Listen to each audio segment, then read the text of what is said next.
what do you think people should look out for when they want to marry? When it comes to purpose, what is the purpose of marriage? The maker of this life, when he started in the Garden of Eden, and he made the first man called Adam, and said, I will look for an helpmeet for him.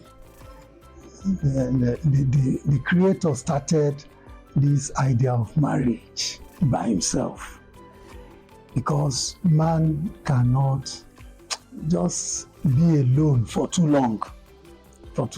You need an helpmate. So the idea of marriage in the society is so weighty that we can't just wave aside like that.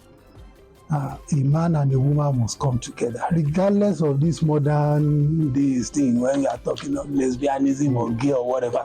But the correct thing is a man and a woman that will come together. With that, you have the family, and later children will come. The basic thing is for a man and a woman to come together. And it is important that one should study the person you want to live the rest of your life with. Study the person, know his likes, know his dislikes, know if you can stand what he likes, know if you can stand what he doesn't like. So when you study that, then you can then say yes, then you come together. However, we should not think that there won't be misunderstanding. There will definitely be. Misunderstanding will arise as a result of two things. One, the nature of that gender. There is a way women behave. They have their peculiar way of, you must study that as a man. You must be ready to study. Yes, it's one of the things that God himself said we should settle down with. Paul wrote to Timothy, he says, study to show yourself approved. So you need to study the nature of women. In those days, my sister would buy a book, the book called Women Only. I would go there and start reading. I was young then, a teenager, but I would still read about women. So it's not out of place when you know, as a man, begin to read about women. They have their own peculiarity. The same thing, the lady that wants to get married, must study about men. They have their peculiarity too, the way they behave. So that when you begin to see your wife showing some traits, you should know that this one is not Jane, but the woman in nature. That's the woman nature. So that will not drive you to the extreme of say, no, we must fight the thing to finish and then we must divorce and separate. No. Once you can understand that, we will tolerate each other. Because marriage is about curbing your pride. It's about helping your mate. That's the way they describe Eve. Helpmate. It's about helping your mate. You look at his weakness or her weakness and then you make up for it. You compliment that your mate. That's what it should be. You don't have to see yourself as rival. If you have MSc, I must also have a master's in arts. If you have PhD, I must have this, so that when you are talking, I can raise my head. That's not what marriage is actually meant for. It's to complement one another, and see to the good of one another. So when we have this at the back of our mind, it will drive our marriage. Children will come, fine. Don't say you want this gender like our men. No. I must have boys who. No. Have children. Have good children. Pray for good children. Don't insist it has to be this gender or that, because these are the things that can also cause friction at home. Then we should be open to one another. After they ate from the tree they were asked not to eat from, that of the knowledge of good and evil, they said their eyes became open and they realized that both of them were naked. Okay, that means they were open to each other. Be open to your spouse. This is what I earn, this is what I do, and these are my plans. Okay, then you know that one party will be building a structure back at home, the other party is not in the know and be keeping secrets. These are the things that can cause problems at home. Then the case of our in-laws too, there should be a way we manage this extended family thing. This is Africa. We can't leave our extended family behind. So men don't have problems with that. You see men relating well with their father-in-law. No, they don't have problem with that. But women, they have this with their mothers-in-law. So they must be ready to accommodate not only their spouse, but the relative of the spouse too. If they do that, this is an African setting, definitely they will enjoy the home. I've known of somebody, the husband died, and the family of the husband then rallied around the woman. Said, we see that we relocate you and your children to Lagos, where this your business is doing better. They relocated the woman from Akure to Lagos, get her a bigger business, and the woman is doing very well. You know, this came from the family. That means the woman must have been good to the family of the husband. So you stand to gain everything if you are good, not only to your spouse but also to the relations of your spouse. So if we put all these together, honestly, we will enjoy our homes. While we are together again, we can begin to talk about our plans in future. We want to build a house. We want to cease being a tenant. Where do we build? So the two parties should come together.